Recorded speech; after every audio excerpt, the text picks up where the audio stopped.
श्रीगुरुभ्यो नमः। हरि ओं। नारायणाय परिपूर्णगुणार्णवाय विश्वोदयस्थितिलयोन्नियतिप्रदाय ज्ञानप्रदाय विबुधासुरसौख्यदुःखसत्कारणाय वितताय नमो नमस्ते। अभ्रमं भङ्गरहितम् अजडं विमलं सदा आनन्दतीर्थमतुलं भजे तापत्रयापहं। चित्रैः पदैश्च गम्भीरैर्वाक्यैर्मानैर्खण्डितैः गुरुभावं व्यञ्जयन्ती भाति श्रीजयतीर्थवाक्। नौमिन्यायसुधाधिकृज्जयमुनीन् श्रीपादरट्सन्मणीन् व्यासार्यान् विविधागमाब्धिविहरान् श्रीवादिराजानपि वन्दे हंसवरान् रघूत्तमगुरून् वैदग्ध्यवारां निधीन् श्रीसत्यव्रतराघवेन्द्रमुनिपान् सद्बोधसध्यानपान्। विद्यायां विबुधाचार्यं वेदज्ञानाब्धिचन्दिरं दुर्मतध्वान्तमार्तण्डं सत्यध्यानमुनिं भजे। सत्याभिज्ञकराब्जोत्थान् पञ्चाशद्वर्षपूजकान् सत्यप्रमोदतीर्थार्यान् नौमिन्यायसुधारतान्। शास्त्रेषु पारदृष्वानं शास्त्रज्ञेषु च वत्सलं दीनभक्तोद्धारकरं सत्यात्मानं गुरुं भजे। विद्यापीठविधातारं विद्यावारिधिचन्दिरं विद्यार्थिवत्सलं वन्दे महामहिमसद्गुरुम्। आपादमौलिपर्यन्तं गुरूणाम् आकृतिं स्मरेत् तेन विघ्नाः प्रणश्यन्ति सिद्ध्यन्ति च मनोरथाः। शुभान् ध्यायन्ति ये कामान् गुरुदेवप्रसादजान् इतरान् आत्मपापोत्थान् तेषां विद्या फलिष्यति। श्रीगुरुभ्यो नमः। हरिः ओं हरिः ओं हरिः ओं। स्वतंत्र गुणपूर्ण दोषदूर सकल जगज्जन्मादिकारण असणाऱ्या भगवंताच्या परमेश्वराच्या अनुग्रहाने वेदशास्त्र विद्यालय पुणे ह्यांच्या वतीने आयोजित केले गेलेल्या श्रीमन महाभारत तात्पर्य निर्णयाच्या मराठी उपन्यास मालिकेमध्ये मी दामोदराचार्य आपणा सर्वांचे मनापासून स्वागत करतो। आपण 12वा अध्याय पाहत आहोत। या 12व्या अध्यायामध्ये मागील सत्रामध्ये आपण भगवंताचा अर्थात श्रीकृष्णाचा जन्म पाहिलेला आहे। जन्मोत्सव सोहळा आपण सर्वांनी साजरा केलेला आहे। भगवंताचा जन्म म्हणजे मनुष्याच्या जन्माप्रमाणे जन्म नाही। भगवंत फक्त अवतार घेतो। सर्व ठिकाणी व्याप्त असणारा परमात्मा एका स्त्रीमध्ये प्रकट होतो, स्त्रीपासून प्रकट होतो। हाच भगवंताचा जन्म आहे। जसे जीव जडदेहाने युक्त होऊन जन्म घेतात तसा जन्म भगवंताचा नाही, हे आपण पाहिलेले आहे। एवढंच नाही तर भगवंत हा जेव्हा जन्मला तेव्हा शंख चक्र गदा इत्यादी धारण करून जन्मला। जर भगवंत मनुष्याप्रमाणे जन्म घेत असेल तर देवकीची अवस्था फार बिकट झाली असती। त्यामुळे नरसिंह जसे स्तंभातून प्रकटले तसेच श्रीकृष्ण परमात्मा ही स्तंभातून प्रकटला। स्तंभ म्हणजे एकीकडे स्तंभ आहे, दुसरीकडे स्त्री आहे, फरक एवढाच। भगवंताच्या दृष्टिकोनातून पाहायचं झालं तर तो स्तंभ किंवा ही देवकी ह्यामध्ये काही फार विशेष नाही। त्यामुळे भगवंताचा जो जन्म आहे तो आपल्यापेक्षा फार आणि फार फार फार विलक्षण आहे, हे जाणून घेऊन आपण पुढच्या कथेला आरंभ करूयात। सकंजयो निप्रमुखैसुरैस्तुतः पित्रा च मात्रा च जगादशूरजं नयस्व मां नन्दगृहानिति स्म ततो बभूवद्विभुजो जनार्दनः। भगवंत जेव्हा प्रकट झाले, भगवंत जेव्हा अवतरित झाले त्यावेळी ब्रह्मदेवाने येऊन भगवंताचं स्तोत्र केलेलं आहे।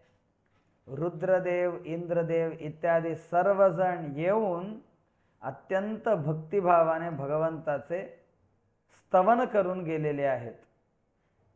त्यानंतर भगवंताने आई वडिलांना सांगितले, आता मी येथे प्रकट झालेलो आहे, माझे अवतार कार्य आता सुरू होणार आहे, त्यामुळे हे वसुदेवा, तू मला ह्या क्षणी नंदाच्या घरी जाऊन सोडून ये.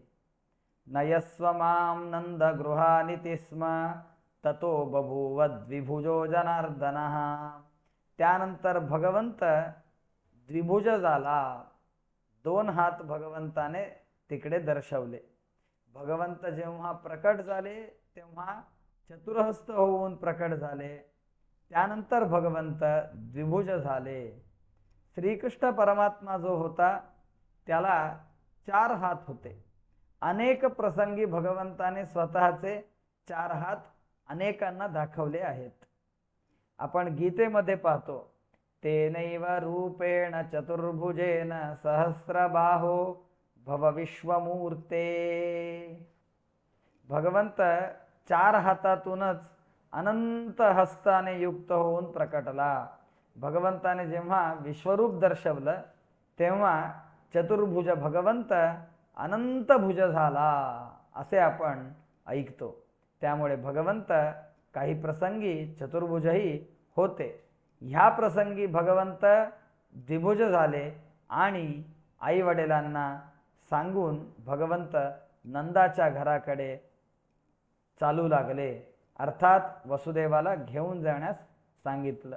तिकडेच एक टोपली होती. त्या टोपलीमध्ये वसुदेवाने त्या श्रीकृष्ण परमात्म्याला अर्थात तान्हुल्या बाळाला ठेवले आणि तो त्याला घेऊन जाऊ लागला.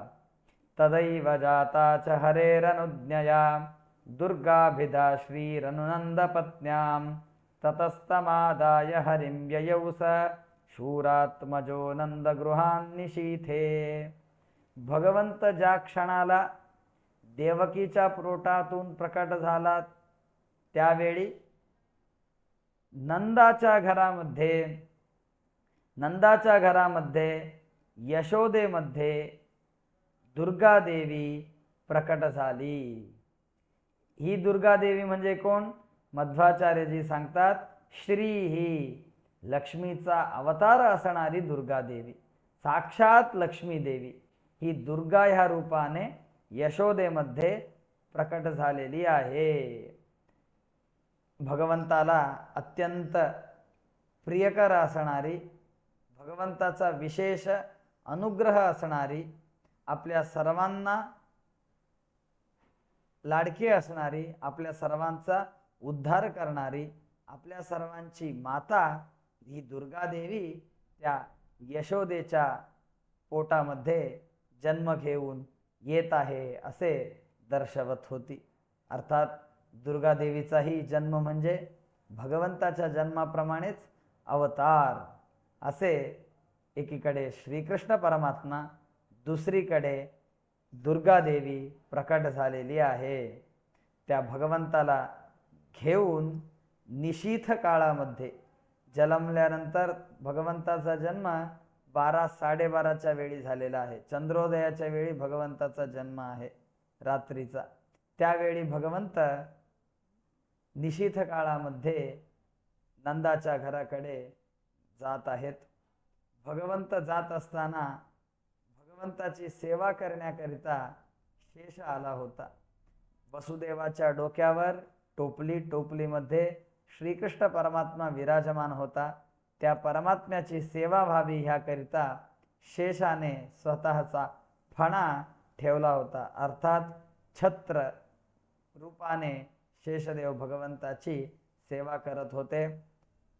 अक्षरशः सर्व पुरी ही मोहित झालेली होती.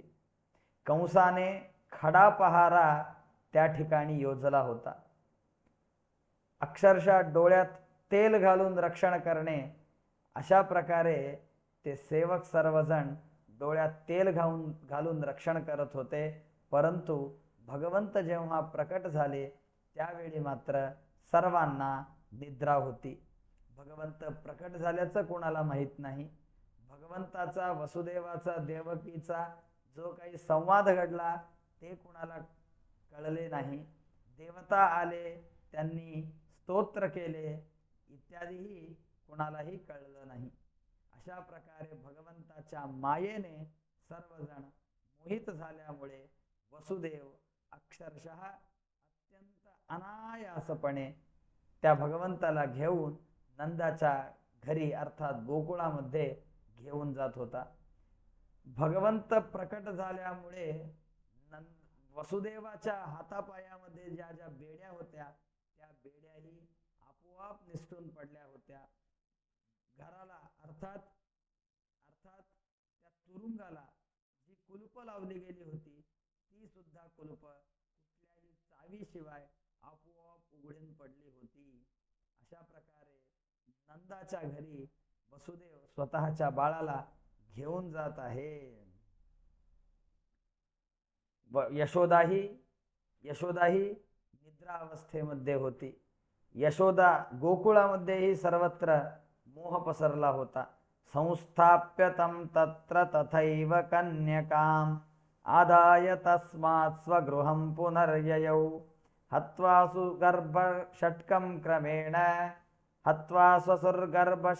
क्रमेण मत्वाष्टमं तत्र जगाम कंसः.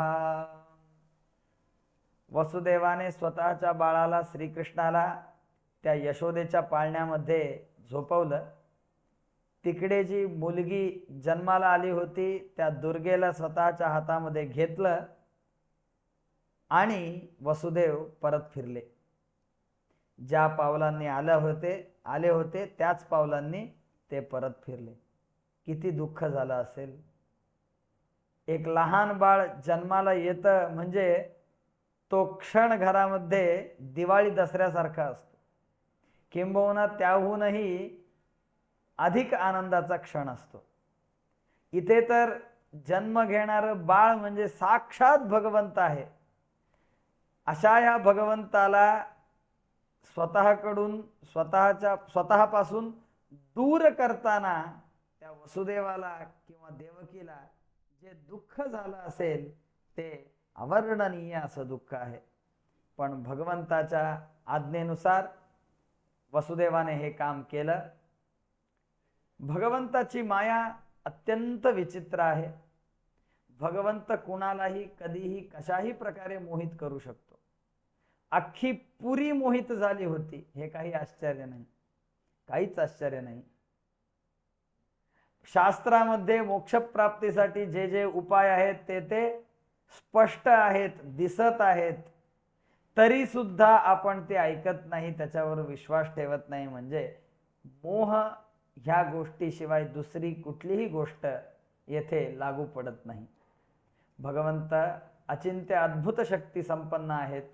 त्यामुळे कुणावरही कुठल्याही क्षणी कशाही प्रकारे ते माया करू शकतात. ह्याला हाच दृष्टांत आहे. असो, कुणालाही काही कळलं नाही. वसुदेव कारागृहातून निघाले, गोकुळामध्ये पोहोचले, बाळाला ठेवलं, तेथील बाळाला उचललं आणि स्वतःच्या तुरुंगात आले. परत पूर्ववत त्यांच्या हातावर आपोआप बेड्या पडल्या आणि दुर्गादेवी आल्या आल्या किंचाळली आणि त्या दुर्गादेवीच्या किंचाळण्याने सर्वजण जागी झाले. सेवक पळत पळत पळत जाऊन कंसाला निरोप देऊ लागले. तुझ्या बहिणीला अष्टम संतान झालेलं आहे.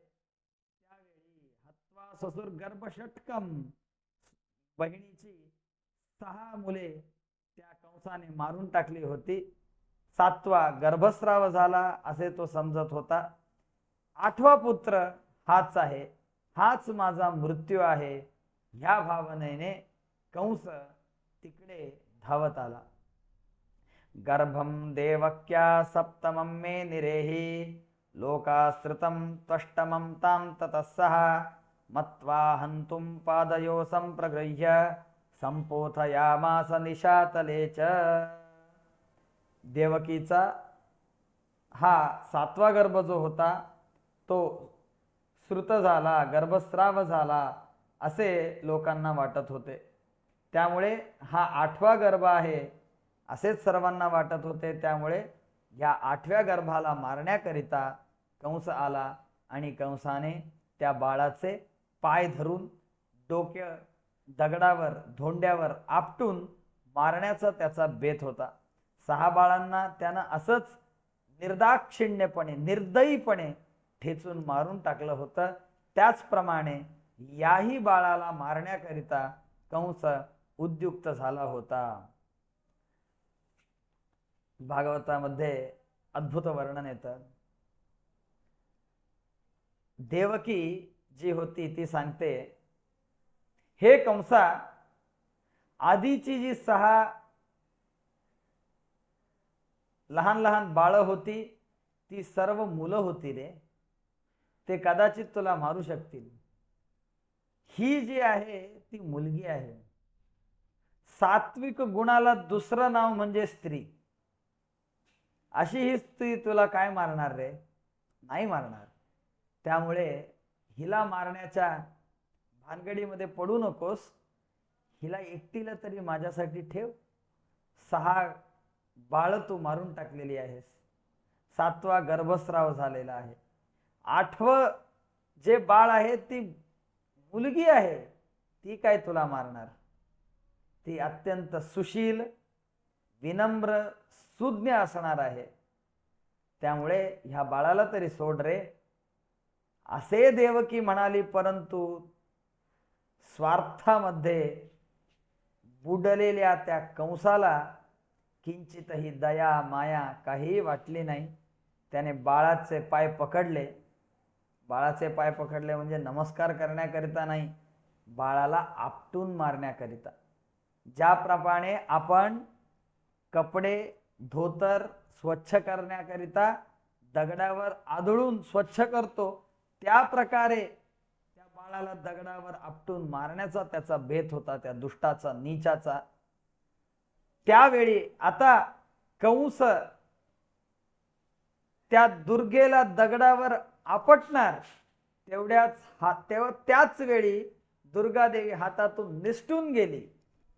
सा तद्धस्तात् क्षिप्रमुत्पद्य देवी खेदृशतैवाष्टभुजा समग्रा ब्रह्मादिभिः पूज्यमाना समग्रैः अत्यद्भुताकारवती हरिप्रिया. दुर्गादेवी त्या कंसाच्या हातातून निसटली. त्या कंसाला पकडण्याचं सामर्थ्य नव्हतं. तो काय पकडणार दुर्गादेवीला? समग्र प्रपंच त्या दुर्गेने स्वतःच्या मुठीत ठेवलं आहे. अशा दुर्गेला मुठीत ठेवण्याचं सामर्थ्य त्या कंसाला कुठून येणार? दुर्गादेवी हातातून न चुकता निसटली असं नाहीये. दुर्गादेवी स्वतःहून त्याच्या हातातून पार होऊन गेलेली आहे.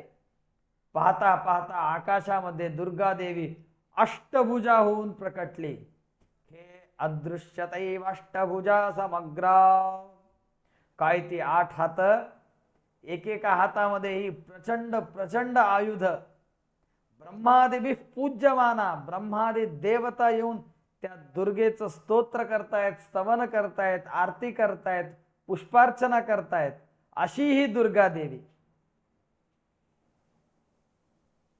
ब्रह्मादिभिः पूज्यमाना समग्रैः अत्यद्भुताकारवती हरिप्रिया. अत्यद्भुत आकार, उहाच करू शकणार नाही. जन्मलेलं बाळ एवढं मोठं होऊ शकतं क्षणार्धात, ही उहा तिथे असणाऱ्या कुणालाच नव्हती. असा हा अत्यद्भुत आकार, अत्यद्भुत पसारा, रौद्र रूप हरिप्रिया असणाऱ्या त्या दुर्गेने प्रकट केले.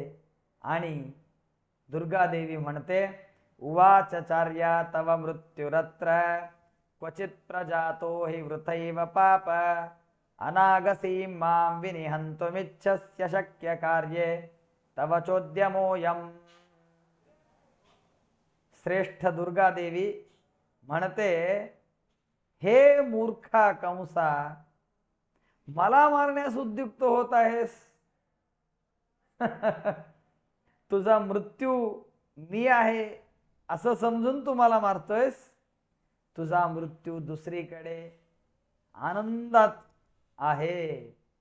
क्वचित प्रजातो, कुठेतरी दुसरीकडेच जन्मला आहे, आनंदामध्ये आहे. अनागसी मां विनिहंतुमिच्छसी, मी निष्पाप आहे, मला आणि तुझा माझा आणि तुझा काहीही संबंध नाही, मी तुझ्याविषयी काहीही वाईट केलेलं नाही, वाईट चिंतिलेलं नाही.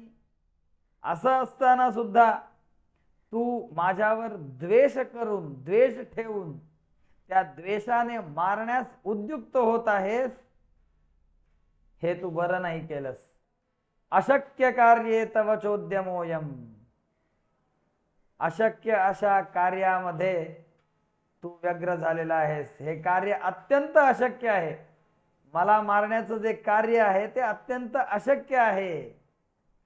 कारण भगवंताच्या अनुग्रहाने मी नित्य मुक्त आहे, संसारातून मुक्त झालेली आहे. मला कधीही ते ह्या संसाराचा जन्म मरणांचा संबंधच आलेला नाही. जन्म आणि मरण ह्यांच्या संबंधापासून अनंत दूर असणाऱ्या मला तू मारण्याचा प्रयत्न करतोस मूर्खा. अशक्य कार्ये तव चोद्यमोयम. जे जगामध्ये पूज्य मानले जातात अशा या ब्रह्मादी देवतांना पदवी देण्याचं कार्य माझ्याकडे आहे. मी केवळ माझ्या दृष्टिक्षेपाने त्या त्या देवतांना त्या त्या पदवीवर बसवते. वेळ आल्यावर त्या त्या देवतांना त्या त्या पदवीवरून उतरवते सुद्धा. तू काय मला मारतोस मूर्खा?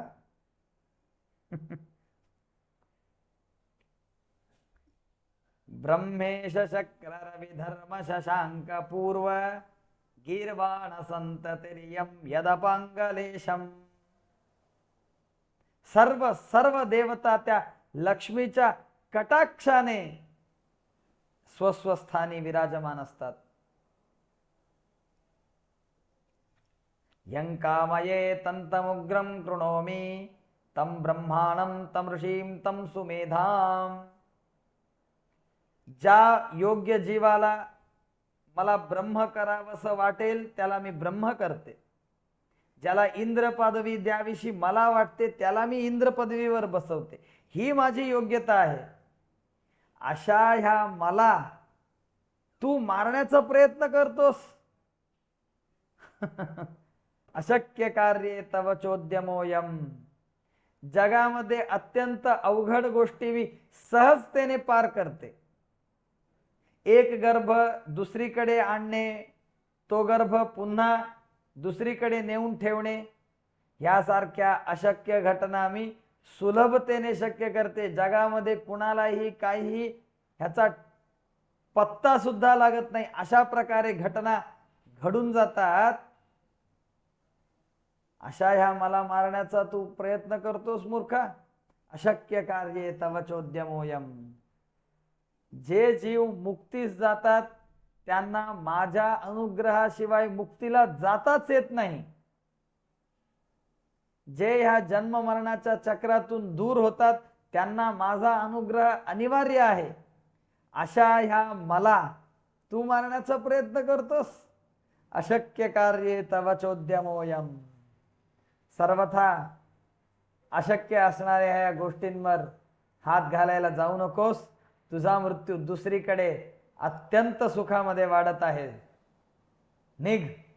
असे म्हणून दुर्गा देवी उक्त्वेति कंसं पुनरेव देवकी तल्पेशयद्बाल रूपैव दुर्गा ज्ञाज्ञासिषुस्तामत केचनात्र ऋतेहि माता पितरौ गुणाढ्याम. त्यानंतर दुर्गेने बालरूप प्रकट केले आणि पुन्हा दुर्गा देवी वसुदेव आणि देवकी यांच्या बरोबर राहू लागली. परंतु ह्यावेळी मात्र दुर्गा देवी अदृश्य रूपामध्ये होती. त्यामुळे देवकी आणि वसुदेव यांच्या बरोबर असणाऱ्या दुर्गा देवी विषयी कुणालाही काहीही माहिती अजिबात नव्हती. काय अवस्था झाली असेल त्या कंसाची. 8वा पुत्र कधी जन्मणार याची आतुरतेने वाट पाहत होता. 8वा पुत्र 8वं बाळ जन्मलं हे कळलं तेव्हा मारायला उद्युक्त झाला. हे बाळ मेलं म्हणजे माझा मृत्यूच मेला, मी अजरामर राहणार, या भावनेमध्ये असणारा जो कंस, त्याच्या हातातून बाळ निसटून जातंय. दुर्गा देवी अद्भुत आकार प्रदर्शन करते आणि सांगते तू एवढं सगळं केलं तरी तुझा मृत्यू मात्र दुसरीकडेच वाढत आहे. एवंच मृत्यूची जी टांगती तलवार आहे, ती टांगती तलवार कंसाच्या मानेवर सतत आहे, सतत आहे. कधी मरणार, कसा मरणार, कुठून मरणार, काहीही माहित नव्हतं त्या कंसाला. हे भय कंसाच्या मनामध्ये सतत असल्यामुळे कितीही संपत्ती, कितीही राजऐश्वर्य असलं तरी त्याचा उपभोग घेऊन आनंदात राहणं त्या कंसाला जमत नव्हतं. भगवंताचा द्रोह जो आहे, देवता द्रोह जो आहे, तो कधीही मनुष्याला सुख देत नाही. श्रुत्वा तयोक्तं तु कतदैव कंसः पश्चात्तापाद वसुदेवं सभार्यं प्रसादयामास पुनः पुनश्च विहाय कोपं च तमूचस्तुतौ सुखस्य दुःखस्य च राजसिंह नान्यः कर्ता वासुदेवादिति स्म. प्रसादयामास पुनः पुनश्च विहाय कोपं च तमूचतुस्तौ. हे सर्व झालं. कंसाचा जो रागाचा पारा चढलेला होता तो एकदम शांत झाला. त्याला कळलं माझ्या हातामध्ये तर आता काही नाही.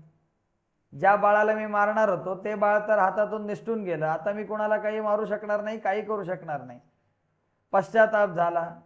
वसुदेव आणि देवकी जवळ आला. मी चूक केली म्हणाला, मी चूक केली. काय करणार, माणसाच्या सुखदुःखाला दैव जे आहे हेच कारणीभूत आहे.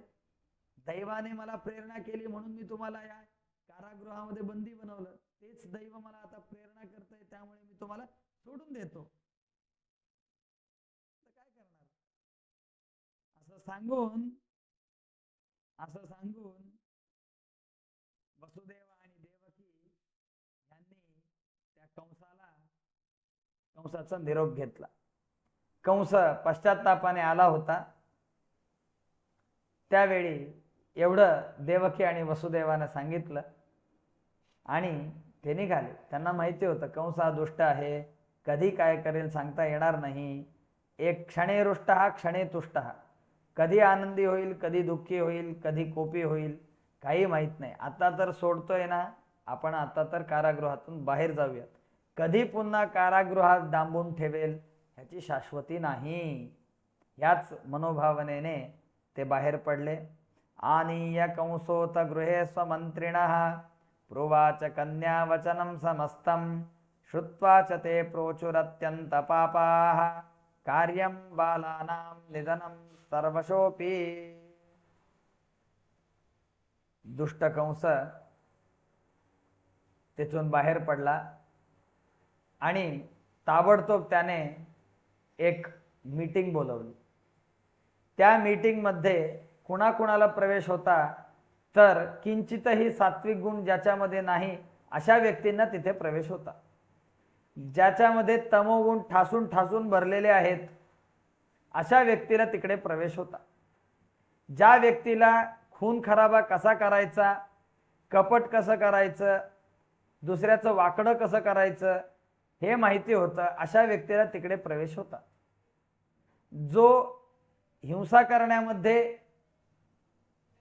व्यक्ती हिंसा करण्यामध्ये मास्टर आहे, ज्या व्यक्तीला कितीही खून केले तरीही किंचितही दयामाया वाटत नाही, मनामध्ये किंचितही मृदूपणा येत नाही, अशा व्यक्तींना तिकडे प्रवेश होता. असे हे एकापेक्षा एक महादुष्ट त्या मीटिंग मध्ये जमले आणि कंसाने विषय उपस्थापन केलं. बघा, माझा मृत्यू देवकीचा पुत्र आहे अशी आकाशवाणी झाली होती. त्याप्रमाणे देवकीच्या ह्या अष्टम बाळाला मी मारण्याचा प्रयत्न केला. बाळ तर हातातून निसटून गेलं, पण त्या बाळाने अर्थात दुर्गादेवीने सांगितलं आहे तुझा मृत्यू दुसरीकडे वाढत आहे. म्हणजे ह्या गोष्टीला आपण निग्लेक्ट करू शकत नाही. We have to be careful, we have to find out that person. आपण काहीही केलं तरी त्या व्यक्तीला शोधायला पाहिजे, शोधून मारायलाच पाहिजे. कारण माझ्या मृत्यूला मी दुसरीकडे वाढू देणं म्हणजे माझ्या मृत्यूला मी खत पाणी घालण्यासारखं आहे. त्यामुळे काहीही केलं तरी माझा मृत्यू मरायलाच पाहिजे. श्रुत्वा च ते प्रोचुर अत्यंत पापाः कार्यं बालानां निधनं सर्वशोपी. पण तो मृत्यू आहे कुठे हे शोधायचं कसं? कारण एअरपोर्टवर बोर्ड लावून ठेवलेले असतात ना, फॉर दिस पर्सन. असं तसं कोणीही स्वतःच्या कपाळावर कंसाचा मृत्यू मी आहे असं बोर्ड लावून तर फिरणार नसणार आहे.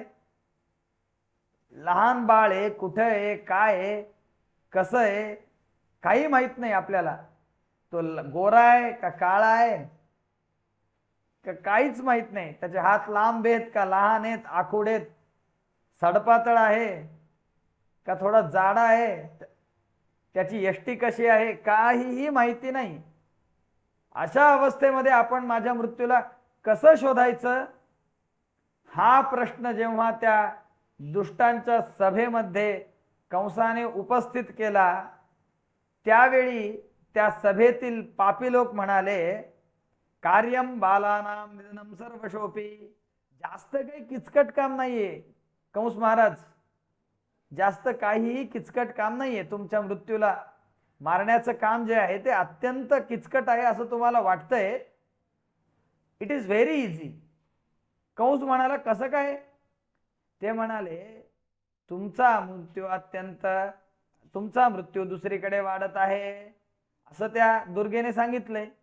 म्हणजे त्याने आता कुठेतरी जन्म घेतलाय. एवढ्या काळामध्ये जी लहान मुलं म्हणून जन्माला आलेली आहेत त्या सर्व लहान मुलांना आपण मारून टाकू.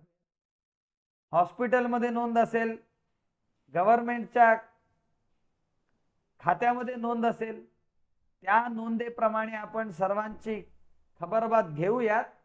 जी मुलं तिकडे कुठेही दिसतील, कुठल्याही अवस्थेत असतील, त्या ठिकाणी जाऊन आपण सर्वांनी त्या सर्व लहान बाळांचा नायनाट करायचा, संपवून टाकायचं. वन ऑफ देम तुमचा मृत्यू असेलच ना. आपण तुमच्या मृत्यूला शोधून जर मारण्याचं कार्य हाती घेतलं तर ते किचकट होणार आहे. कारण आपल्याला माहित नाहीये तुमचा मृत्यू कोण आहे. परंतु आपण सर्व बाळांना मारण्याचं कार्य हाती घेतलं, सर्व बाळांना मारण्याचं कार्य हाती घेतलं तर मात्र हे कार्य अत्यंत सुलभतेने पार पाडून जाईल. आपल्याला कळणार सुद्धा नाही कोण तुमचा मृत्यू होता, पण तो मृत्यू मात्र स्वतःचा मृत्यू करून बसेल. त्यामुळे काही जास्त टेन्शन घ्यायचं नाही, काही नाही. नोंद घ्यायची, कुठे कुठं बाळ जन्मलेली आहेत ते सगळं बघायचं आणि बाळांना सर्वांना संपवून टाकायचं. श्रुत्वा च ते प्रोचुरत्यंत पापाः कार्यं बालानां निधनं सर्वशोपी. आपल्या भारतीय संविधानामध्ये एक गोष्ट आहे असे म्हणतात,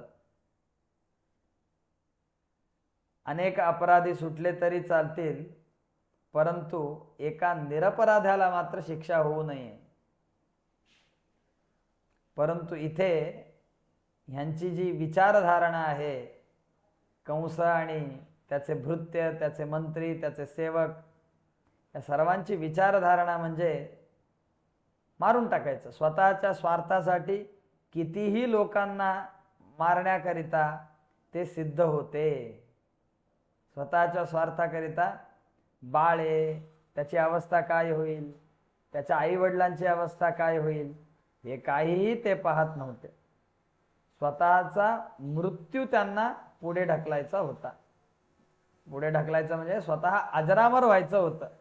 एवढ्या या स्वार्थाकरिता निष्पाप मुलांचा बळी घेण्यासही ते सिद्ध होते, ते कार्य करण्यासाठी ते उत्साही होते, अत्यंत उत्साही होते. तथेति तंस्तत्र नियुज्य कंसो गृहं स्वकीयं प्रविवेश पापः चेरुश्चते बालवदे सदोद्यता हिंसा विहारा सततं स्वभावतः. गुड आयडिया म्हणाला कंस.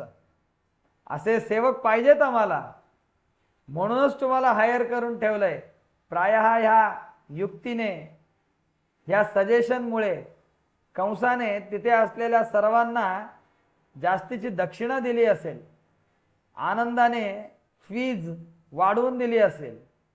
हा, तुम्ही हे जे काम सांगितलं ना ते अत्यंत उत्तम आहे. हा, तू पूर्वेला जा, तू पश्चिमेला जा, तू दक्षिणेला जा, तू उत्तरेला जा, आग्नेय वायव्य नैऋत्य ईशान्य ह्या दिशा तुम्ही घ्या. कुठेही कुणालाही कसंही मारा, तुमच्या विरुद्ध एकही FIR नोंद होणार नाही, याची जबाबदारी माझी. कोणीही तुम्हाला काही म्हणणार नाही.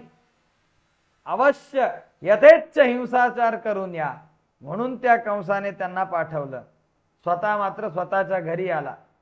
चेरुश्चते बालवदे सदोद्यता. आणि ते सर्व दुष्टजण सर्व दिशांना हिंसा करत करत करत फिरू लागले. हिंसा विहाराः सततं स्वभावतः. हे कसं काय?